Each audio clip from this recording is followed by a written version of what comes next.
Good afternoon. This is Dr. Alex Eson. Um, in this day and age, we can estimate biological aging, but we cannot yet measure your true biological age with one definitive blood test. So let me explain. Your chronological age is simply how many years you've been alive. Biological age is different. I sometimes have 7-year-old patients in the office who look 80 and 7-year-old in the office who look 55. And questions come up. One may exercise regularly, have normal blood pressure, normal blood sugar, muscle strength, healthy cardiovascular function. The other may have diabetes, vascular disease, significant loss of muscle mass, and inflammation. So, uh, two different biologies, obviously. So, scientists have been trying to measure this difference.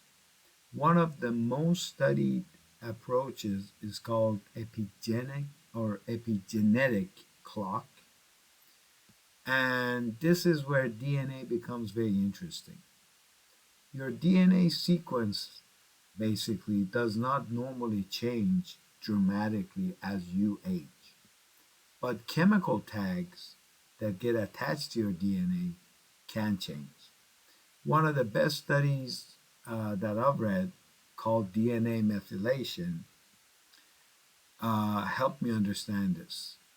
Think of methylation as tiny chemical marks that are placed along your DNA.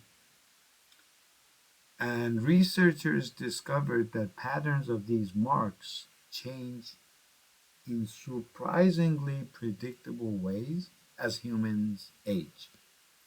So, using hundreds or sometimes thousands of these locations, computer algorithms can estimate an individual's age.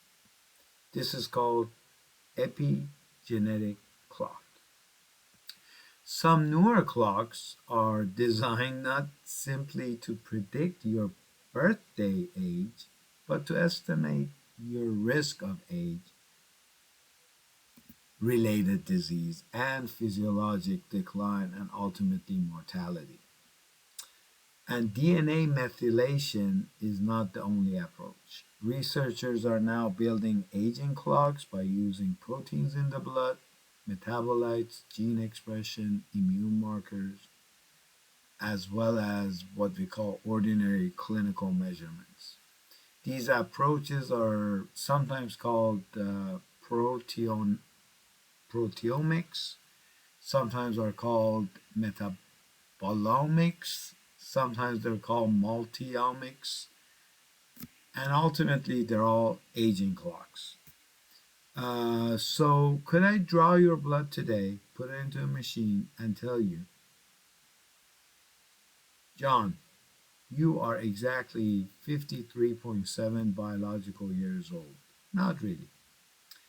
And this is where some commercial advertising can get ahead of science. There is currently no universally accepted gold standard test for biological genes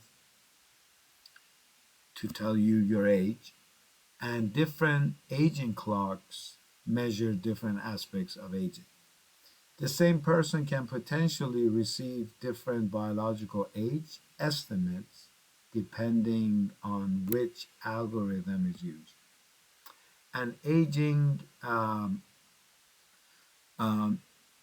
may not even occur exactly the same speed wise through your body. Your cardiovascular system may look relatively young, your immune system could look relatively old. Your kidneys, brain, and liver may have different uh, age. So, researchers are now studying the so called organ specific aging clocks for exactly that reason. Another important question then becomes, does an older biological age actually predict disease? Increasingly, research suggests that some aging clocks do contain useful information.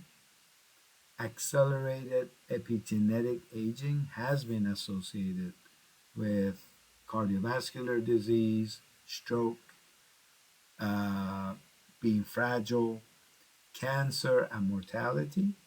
Some newer blood based clocks are also being developed to track physical, immune, and inflammatory decline.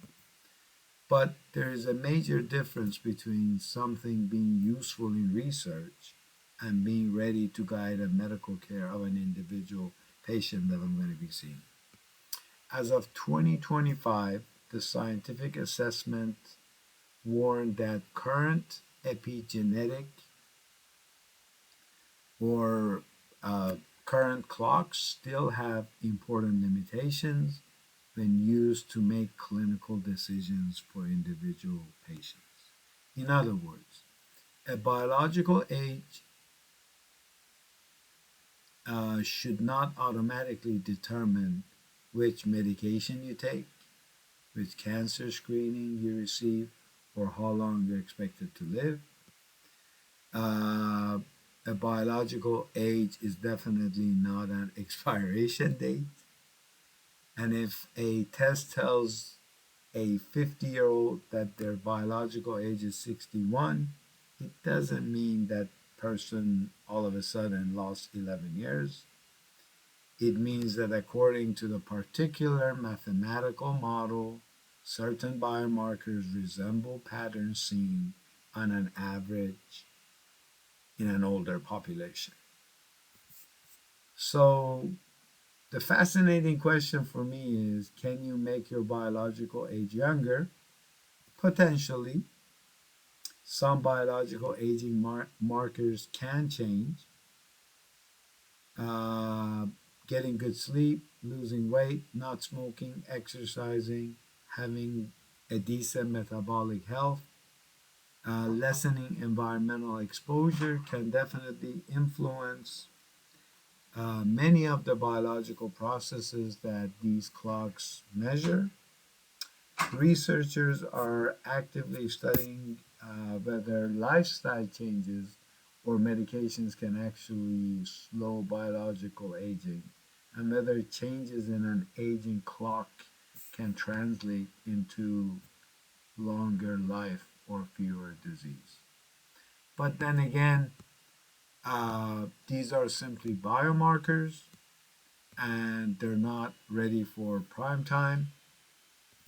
So, what I do typically is I tell my patients manage your blood sugar, your cholesterol, exercise, stop smoking, and keep an eye on your kidney, liver, and everything else.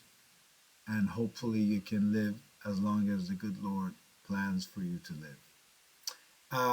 As always, this is meant for my patients who keep telling me they look 50 but they feel 70.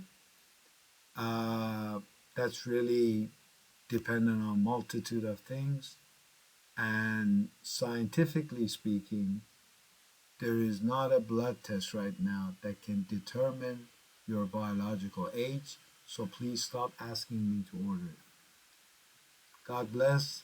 Have a wonderful Sunday.